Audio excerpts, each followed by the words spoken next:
Assalamualaikum warahmatullahi wabarakatuh. Selamat Waalaikumsalam pagi. warahmatullahi wabarakatuh. Salam sehat semuanya teman-teman. Terima kasih sudah meluangkan waktunya di acara Abdinas Kolaborasi Ya, Internal.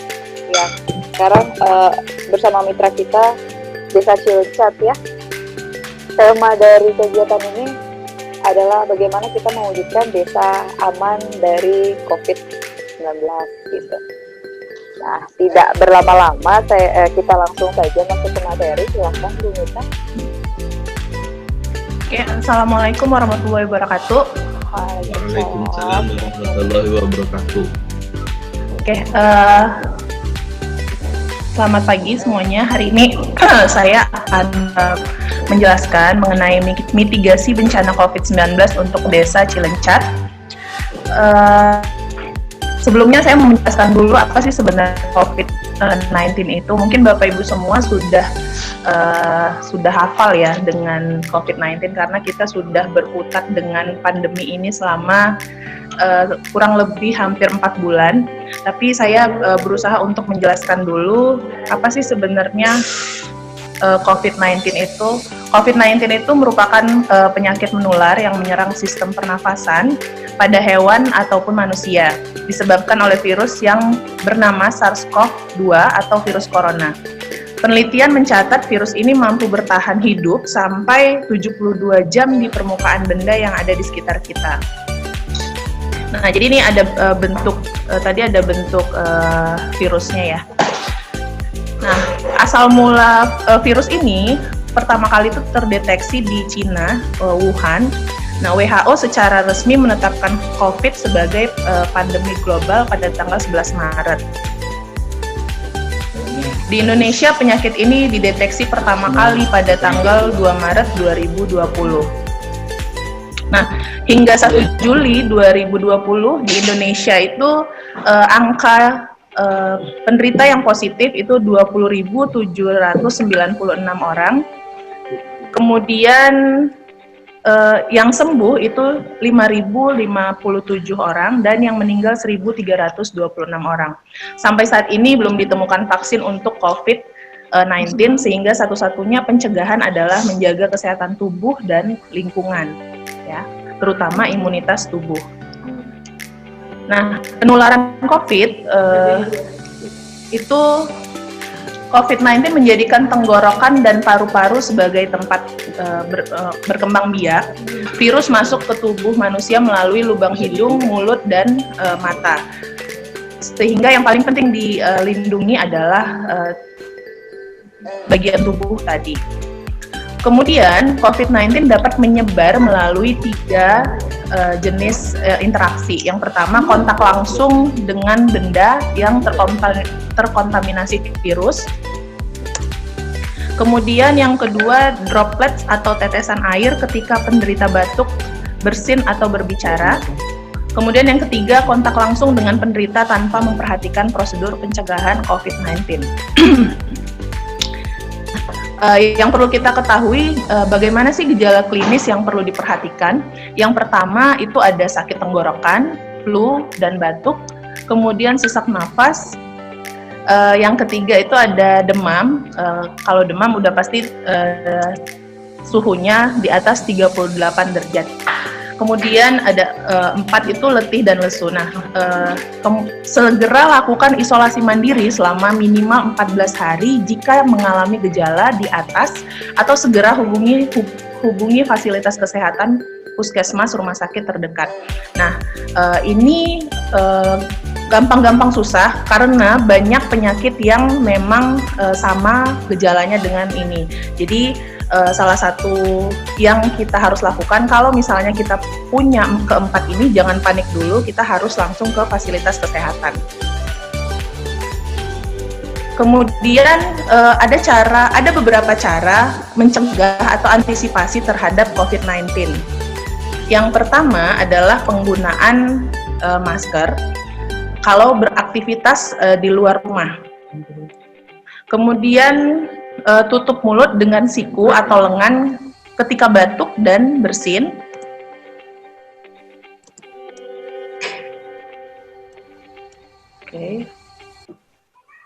Mencuci tangan kemudian mandi setelah keluar dari setelah kembali dari luar rumah. Nah, penggunaan masker dengan benar itu adalah sebagai berikut. Nah, jadi menutupi hidung, mulut sampai ke dagu. Jadi masker digunakan sempurna. Hidungnya, maskernya jangan digunakan di bahu. Jadi nanti sia-sia gitu ya. Kemudian sebelum menggunakan masker, cucilah tangan terlebih dahulu menggunakan sabun atau hand sanitizer. Pastikan hidung, mulut, dan dagu tertutup seluruhnya. Posisikan masker berwarna berada di bagian luar.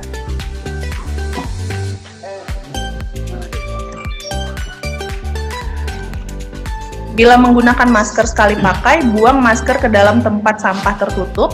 Cuci tangan menggunakan sabun setelah melepaskan masker. Nah, kenapa sih penting mencuci tangan? Salah satu cara yang diyakini dapat bekerja secara efektif mencegah penularan virus corona adalah dengan rajin mencuci tangan, menggunakan sabun di air mengalir. Karena dengan hal itu virusnya bisa mati. Nah, 6 langkah 60 detik mencuci tangan oleh P2PTM Kemenkes RI. Itu yang pertama, basahi tangan menggunakan sabun, kemudian gosok kedua telapak tangan secara memutar, bersihkan ujung jari secara bergantian dengan posisi saling mengunci, gosok sela-sela jari tangan bergantian, kemudian gosok dan putar kedua ibu jari secara bergantian, gosok punggung tangan secara bergantian, dan gosok punggung tangan secara bergantian. Mungkin itu aja yang bisa saya sampaikan hari ini. Terima kasih dan salam sehat semuanya untuk kita semua. Assalamualaikum warahmatullahi wabarakatuh. Saya serahkan kembali kepada hostnya. Terima kasih Bu Mita, pemaparannya menarik sekali ya. Di sini kita tahu jadinya ya apa-apa saja yang bisa kita lakukan untuk mencegah penyebaran COVID ini lebih lanjut gitu kan ya. Bagaimana bekerja dengan aman, bersekolah dengan aman, kemudian berkegiatan juga dengan aman. Selanjutnya akan ada pemaparan tentang web Desa Aman oleh Pak Devi. Ya, terima kasih Bu Rini. Sudah. Pak Devi. Oke, kita akan coba share terlebih dahulu.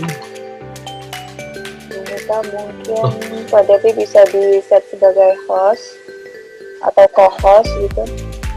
Bentar, aku stop sharing dulu. Boleh. Oke, silakan Pak Devi. Ya.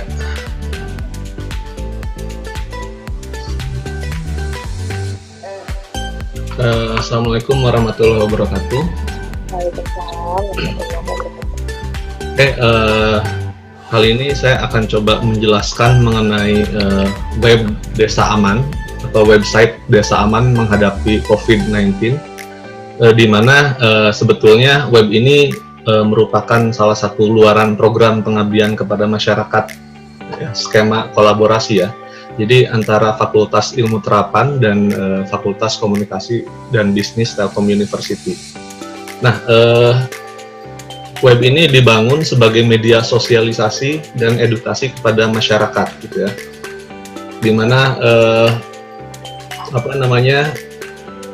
bagaimana kita beraktivitas di tengah pandemi COVID-19 ini dengan aman sesuai dengan protokol kesehatan. Nah, selain itu juga web ini juga terdapat beragam ide gitu ya, kegiatan yang dapat dilakukan masyarakat agar tetap dapat produktif dan tidak bosan. Terutama kita seperti yang sudah dijelaskan oleh Bu Ramita itu, kita sudah dibilang selama 4 bulan kita berada di rumah gitu ya. Nah, meskipun seperti itu ya kita tetap harus produktif di dalam menjalankan aktivitas sehari-hari. Nah, di sini saya akan coba memperlihatkan web yang merupakan hasil dari program pengabdian ini. Nah, di mana di web di sini ada beberapa informasi yang akan coba saya jelaskan. Informasi di sini sudah sangat lengkap, di mana kita bisa melihat bagaimana cara pencegahan COVID-19 ini, lalu ada bagaimana kita belajar untuk hidup aman. Tentunya hidup aman ini tidak hanya bagaimana kita belajar secara aman, bekerja aman, dan juga aktivitas di rumah seperti apa. Nah, lalu berikutnya adalah kalau kita lihat di sini kita bisa mengetahui berita-berita mengenai COVID-19. Nah, sini kebetulan di sini kita lihat update terakhirnya itu adalah 24 Juni 2020. Dan juga kita bisa melihat info daftar rumah sakit rujukan jika ada di sekitar kita terkena COVID-19. Nah, kita bisa merujuk ke daerah terdekat gitu ya. Lalu ada regulasi dari pemerintah bagaimana COVID-19 ini jika terjadi di lingkungan Bapak Ibu semuanya, apakah regulasi ini dapat memberikan informasi terhadap kita mengenai aturan-aturan apa saja yang harus dilakukan. Lalu ada kontak layanan, dan juga yang menariknya adalah kita bisa meredirect alamat untuk lapor mandiri jika ada di lingkungan sekitar kita terkena COVID-19 atau suspek dan lain sebagainya. Nah, lalu juga di sini kita bisa melihat data sebarannya.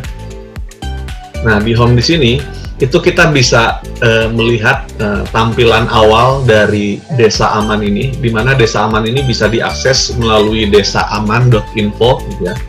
Nah, di sini kita bisa melihat tampilan-tampilan awal dari web tersebut, di mana kita bisa melihat data terbaru, latest new, lalu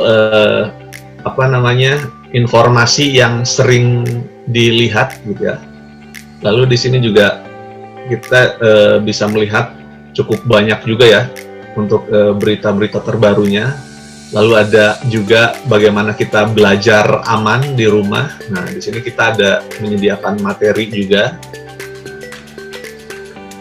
Oke, kira-kira itu saja yang bisa saya sampaikan mengenai informasi web yang sudah dibuat. Terima kasih.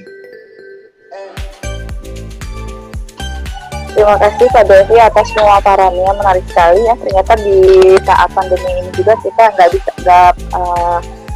nggak mati gaya juga gitu ya, karena banyak kegiatan yang bisa kita laksanakan di rumah gitu kan, ataupun di lingkungan sekitar kita yang relatif aman gitu.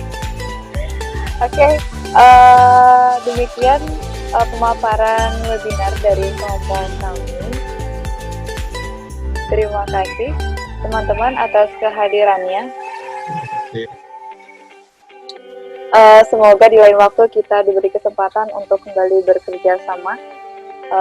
Terima kasih semuanya teman-teman. Oke, kita tutup ya sekarang. Assalamualaikum warahmatullahi wabarakatuh.